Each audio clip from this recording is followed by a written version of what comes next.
Hey guys, Roan here. Welcome to what is no doubt the saddest video I will record for a long time, and the saddest video I have recorded ever.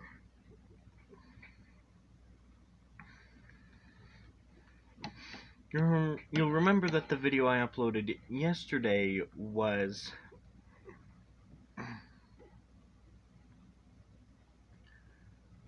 a more upbeat one, stating that Flowey did have a soul but didn't know it.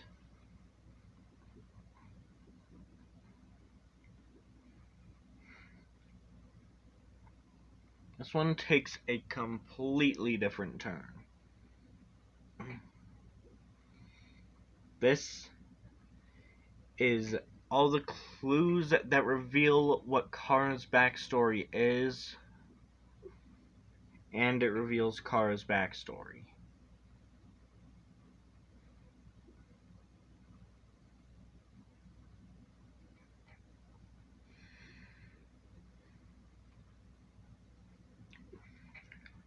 So, as you guys... Oh yeah, by the way, I actually scripted this one.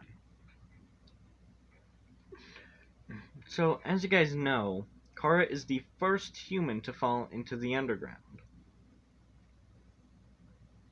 However, what isn't known is Chara's backstory. Yet another, however, it is slightly revealed. It is revealed enough so that we can actually discern the rest.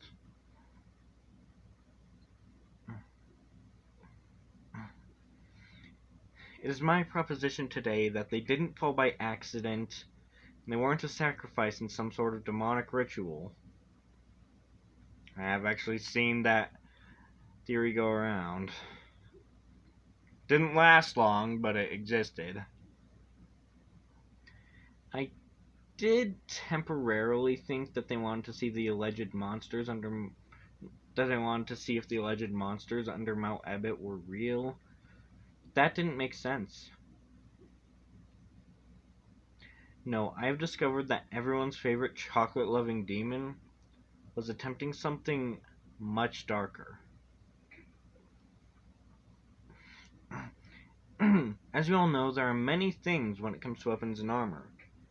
The most iconic that reveal Chara's backstory are the toy knife, the tough glove, the burnt pan, the worn dagger, and the real knife when it comes to weapons, and in regards to armor, the faded ribbon, the old tutu, and the locket. We're going to go in the order I listed them, so we're starting with the toy knife. You guys might be wondering the significance of something like this. Its description. Made of plastic, a rarity nowadays.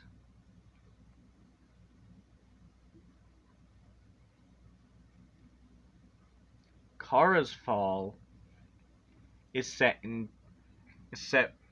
sometime in 2010 through 2019.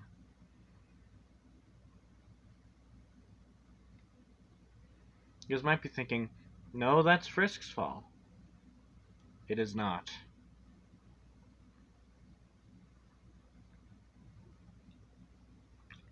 We name the human that fell in 2010 to 2019. But we do not name Frisk. Chara fell in 2010 to 2019.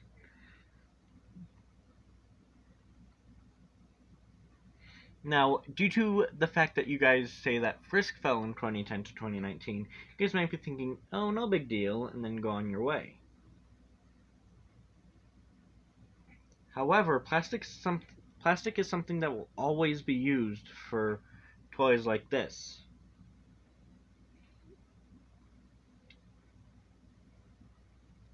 In this case, it actually refers to the fact that Chara has not seen a toy knife much recently. Well, has not seen toy knives much recently, but has seen knives recently. suggesting that they were suicidal. Next is the tough glove. It also comes with a revealing description, believe it or not. A worn pink leather glove. That's not revealing. For five-fingered folk. You guys may not have noticed it, but they refuse to refer to humans as humans. If they didn't refuse to, they would have said for humans. As in Undertale, humans are the only self-aware race that have 5 fingers. All monsters have 4.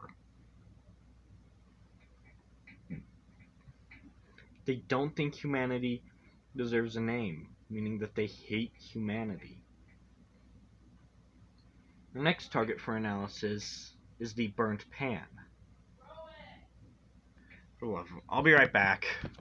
Hey, I'm back. Sorry, my mom lost her phone. But anyways, the description of the burnt pan is where I was at. Damage is rather consistent. Consumable items heal 4 more HP. How would they know that damage is rather consistent? They never had to fight off any monsters. Unless they were hit prior by a burnt pan, they wouldn't know. But that couldn't be the case, could it? Yes. It is even the most likely explanation for how they knew that damage is rather consistent. Our next reveal comes from the worn dagger. Perfect for cutting plants and vines. But have you ever thought about the name? Worn dagger? Why would it be worn if it wasn't used often? Most of the meals cooked by Asgore and Toriel didn't require knives. Otherwise, they wouldn't have hidden them because they would have used them quite often. As such, the dagger shouldn't be worn. Unless it was used for cutting something else. But what would be cut by a dagger that scissors wouldn't work better for that isn't food or murder victims? It's Undertale. You knew I was going to bring that up. But regardless, skin, that's what. Chara couldn't be cutting themselves, could they? Once again, yes.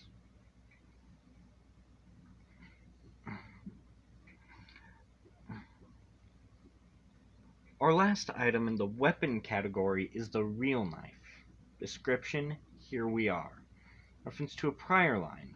Where are the knives? Looking for a knife but not for a murder weapon. Trust me. We now move to armor.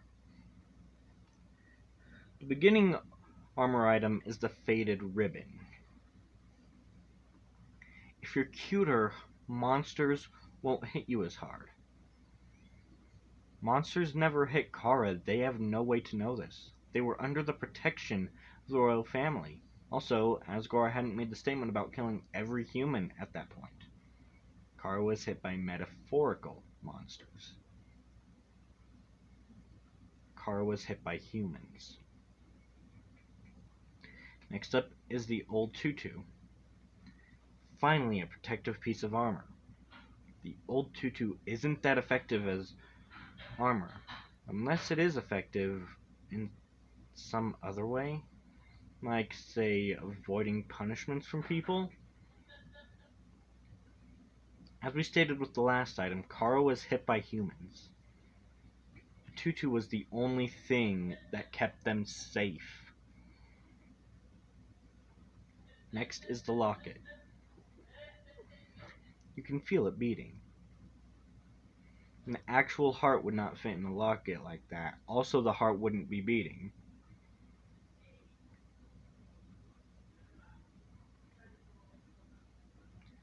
Part of Chara's soul is in the locket.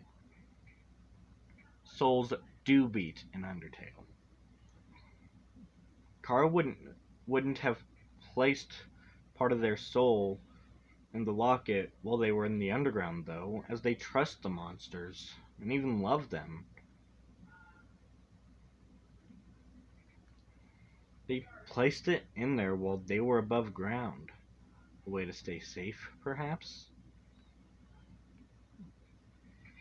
But yeah, this locket is essentially a Horcrux from the Harry Potter films. You just don't notice the beating in the pacifist route, as Heart Locket has nothing saying it beats.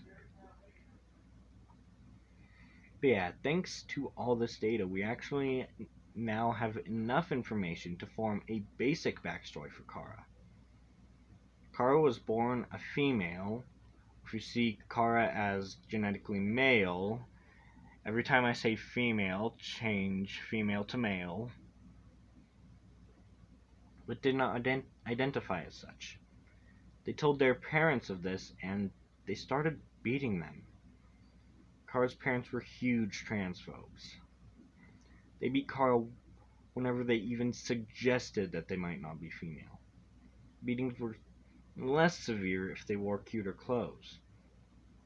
They never happened if Chara wore feminine clothes like dresses or tutus. Chara became suicidal due to this. They cut themselves on a regular basis. Eventually, they gave up on life and climbed up Mount Ebott, planning to end it with a big fall. They lived and were helped by the Dreemurrs. They still cut on the regular, so the Dreemurrs had to dull all the fireplace pokers and hide all the knives, but they missed a knife. Chara started to refuse to call humans humans, instead calling them five-fingered folk.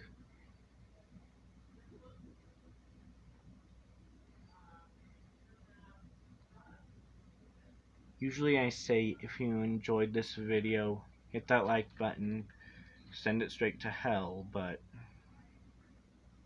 not this time.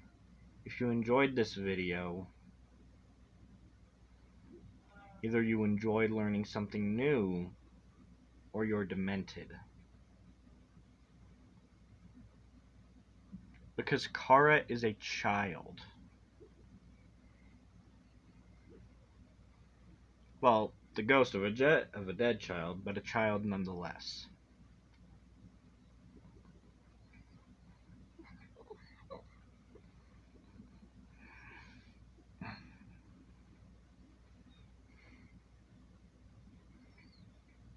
As such, if you learn something new and will look at Chara in a whole new light, be sure to hit that like button. Send it straight to hell. Don't forget to subscribe if you're new. Hit that notification bell so you know when I upload, and I'll see you guys next time, which will be happier, don't worry. Kinda. It'll be more akin to my Who Knows About Gaster, Who Remembers Gaster video than this one. And it'll be more akin to that one than the Asriel one. Except that it won't be about Undertale. It'll be more so about... Why did I say more so? It'll be about Skyrim. To be exact, horses in Skyrim. Yeah, anyways, I'll see you guys when I make that video. Bye!